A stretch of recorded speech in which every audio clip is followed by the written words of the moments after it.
Welcome to the Genius Factory. Enjoy the video. You start by confirming prerequisites quickly: power, physical cabling, and visible link LEDs. Once done, verify IP, mask, and gateway so you know the baseline configuration. Make sure you have admin credentials and console access. You will need them to force initialization.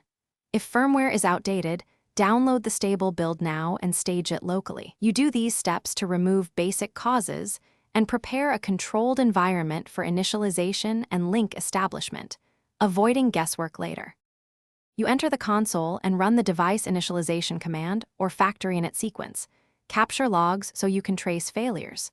Once initialization completes, inspect the physical interface status and set speed and duplex to match the peer. Use auto-negotiation where possible but force settings when necessary.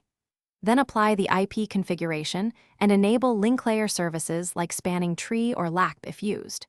Doing these steps ensures the device boots cleanly, exchanges link pulses, and advertises correct capabilities to its neighbor. You finish by testing connectivity, use ping and traceroute, then review link counters and error statistics to validate stability.